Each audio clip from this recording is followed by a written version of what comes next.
And besides me, like I said, worrying about doing a shave, I was worried about what it would look like if the Cowboys won and the Eagles lost. And other than that, besides that, I did something I have not done in a long time.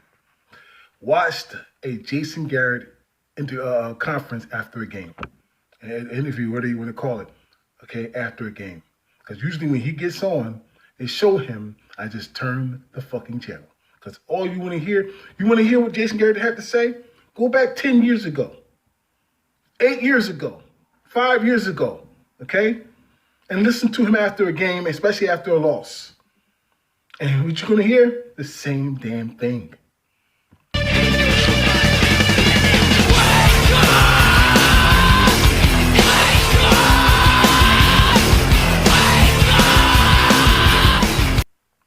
Hello everybody, it's me, Cowboy Legends for Life, coming back at you again with another video with my host that you like the last one. Well, one thing for certain, this may not be the last video, but damn sure is the last game of the season. And they won, the Cowboys won. And I'll tell you this, I have a couple of my cousins, they called and contacted me by text and phone and a old friend from work.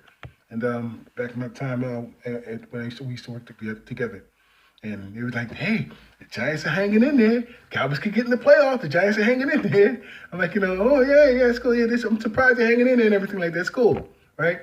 But I was not interested in that. Hell, I didn't even start watching the Cowboys game fully until near the end of the first quarter. That's right. Near the end of the first quarter, I didn't even turn to the game permanently, going back and forth a little bit here and there. And I was changing the channels, but it was not football channels. It was just regular channels here and there. ID channel, I like to watch that a lot. I like to watch other channels, military channel, and all the other things, okay? But I was not interested in the game. You know me, I don't freaking lie. I get emotional in terms of telling the right thing and getting my point across. But I told you the truth. The Dallas Cowboys did not deserve to be in the postseason. I did not want to see them there. Because if the Cowboys won this game, I knew they're going to beat the shit out of the Redskins. But if the Giants had beaten the Eagles and the Cowboys were in, that would have given Jerry Jones the excuse to keep that redheaded bastard. Okay? That fucking coward you call head coach, Coach Garrett. Okay? I did something I've not done in a long damn time. Okay? And that was listen to a Jason Garrett interview after a game. That's right. Listen to a Jason Garrett interview after a game. Let me tell you something. If you go back 5 years, 8 years, 10 years, you know what I mean? Or whatever, 9 years, whatever you look at it, and Jason Garrett spoke to in an interview, post-game interview, you see and hear the same thing. There's no change. Why bother looking at that when you just go back in the past for a few years and listen to him then? All you gotta do is make sure it's the right team he played the night before, the night last. And then you'll hear the same damn thing. So what's the difference? Why should I waste my time listening to that? Okay? I'll tell you what I did too. I listened to Dak Prescott, and you can hear the hurt in his voice, that they ain't going to the post. You can hear the hurt in his voice. He's disappointed, but you got to stop protecting people that don't need protecting. They're not trying to protect you. There's a couple of times Jason Garrett threw Dak Prescott under the bus several years ago. Now he did twice to Kellen Moore. He threw Kellen Moore under the bus twice this year. You think that Jason Garrett's the reason why the Cowboys are #1 in offense this season? You out of your fucking mind. He had the same crew for 4 seasons. Okay, this is Kellen Moore's first year. Okay, Jason Garrett had nothing to do with it except for the fucking losses, except for not even the wins or the losses. Okay, when he makes this decision, it's always the wrong one. And even if Kellen Moore, I'm not saying he's perfect, he might got some things wrong off defense as well. But Jason Garrett, as a head coach of the team on the ground, on the field, has the last say. So when something goes wrong, he could say it wasn't him. He's been throwing everybody under the bus this season because he knew this was it for him. He knew it. He's a coward. Okay? And I'm telling you something, yes, he needs to go, but I mean it, bro. I'm telling, listen to y'all, listen to me. The first one that needs to step down is Jerry Jones. Because you see now, if you listen to Get Up this morning, a couple of people on there, and you listen to also Chris Broussard the other day. Chris Broussard said it beautifully, okay? Chris Broussard said it beautifully. He said that Jerry Jones, like I told y'all, and they're all talking about it now, okay? Just listen to him. And Jerry Jones is become a circus. They can't wait to get in front of a camera. He's got the talk show this and an interview with the radio station that, all kinds of things, bro. Because he's trying to market himself. He don't give a fuck about winning. He never did and he never will. It's about his control. Remember now, he's talking about, he's got the last say so about anything people doing about in terms of what people pick, in terms of the drafting and all the other stuff, okay? He has the last say so. Because he wants to steal the glory. He wants all the glory. But he don't want to take the blame for the fucking losses. You see that? He don't do that. I remember several years ago when Tony Romo finally just retired. Dak took over, okay? And at that time, you know, Cowboy fans were so dumb, so fucking dumb. I guarantee you someone's still thinking this way. That, damn, if Tony Romo has just stayed that year and came back, we went into the Super Bowl. Listen to you, dumbasses. I'll swear to every last one of you are stupid who think that, okay? Jason Garrett would have never gotten them there, okay? Not with Tony Romo, not with Dak Prescott, not with Aikman, or any fucking body. Grow up, okay? So, change is long and coming. So I don't trust Jerry Jones. I never did, and I never fucking will, okay? Anybody who was fired, man, who just handed you 2 Super Bowls and told him that, you know, I can get 100 other people to run this team. He don't need to be trusted. He needs to be watched, okay? He needs to be babysitted, okay? So, I tell you, you know, this crap ain't about no damn Eagle fans. This shit crap ain't about no damn the team's depth and anything like that. They didn't get the job done. Okay, you can put blame all over the players, whoever you like, who didn't do well, who did do well, and all this other stuff. That's fine.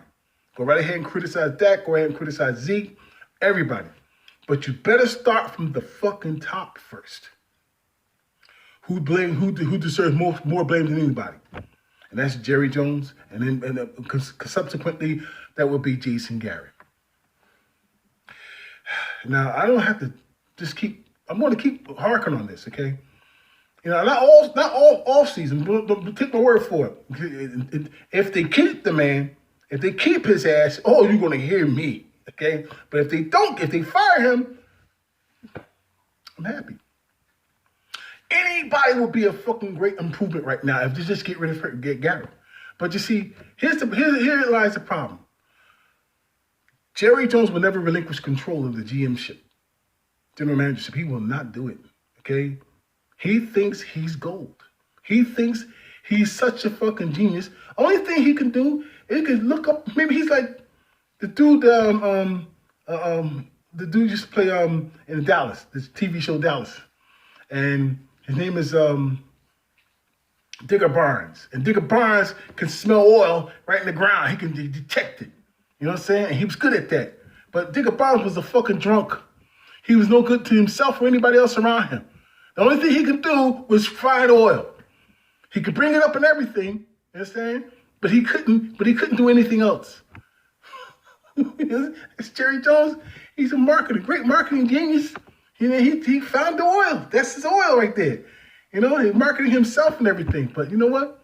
Jerry Jones is Digger Barnes, and Digger Barnes can't do nothing right other than that.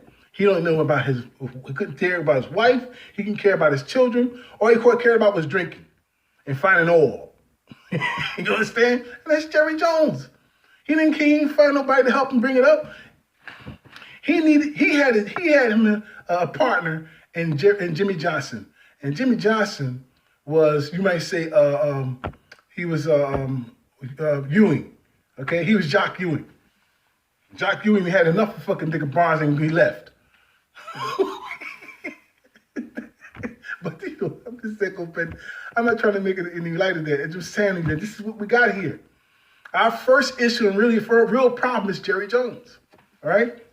The lyrical molesting is taking place. Fucking with B.I.G. it ain't safe. I make the skin shake. Rashes on the masses. Bumps and bruises. Blunts and Land Cruisers. Big Papa smash fools. Bad fools. Niggas mad because I know the cash rules. Everything around me, 2 Glock 9s. Any motherfucker whispering. You understand? Someone was saying that Jason Witten would become the head coach. No, don't do that.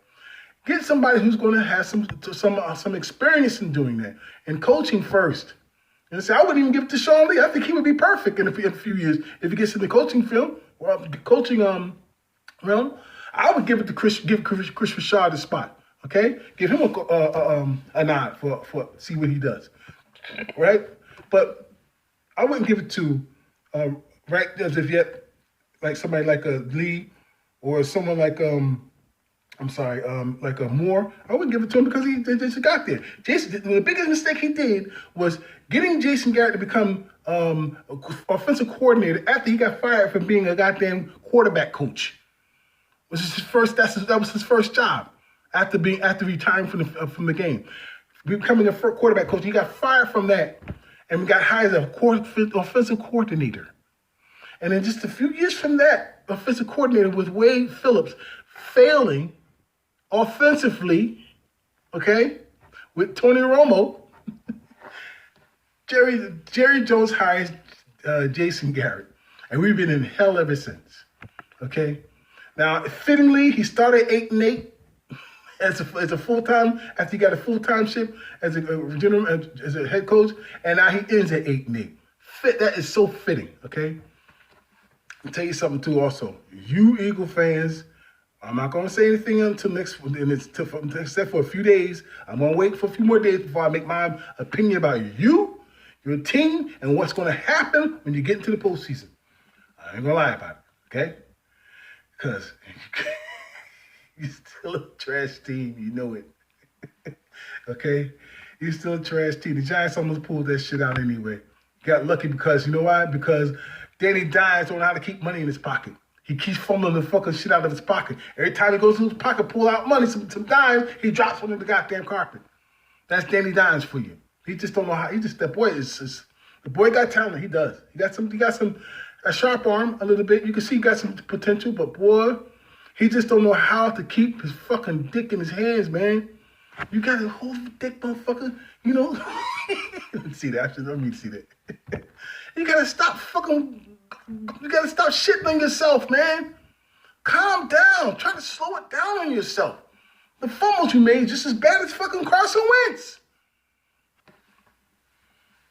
Anyway, that's it. You know, something else I wanted to say. Oh, yeah, Dan Orlovsky. Dan Orlovsky got told off today. This morning, I watched it on a Get Up, and 2 people went off. They didn't go crazy, but they put him in his place because first it was I forgot the name of the guy. The guy was on the left side of the TV. Black guy. I forgot his name right now.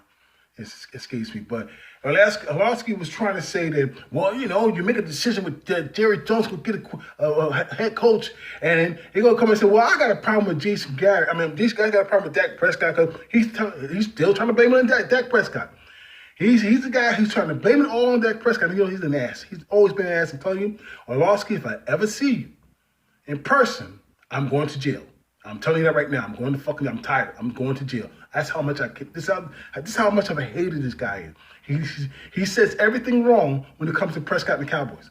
Anyway, so the guy said to him, listen, man, I can see you now because we used to tell he's talking ridiculous because any coach will walk in there and tell Jerry Jones or anybody else for that matter who been saying, listen, yeah, I'll take over your team, but I got a problem with Dak Prescott. They're going to tell him to get up on his ass out of the seat and get the hell out of here. Dak Prescott is a damn good quarterback, okay?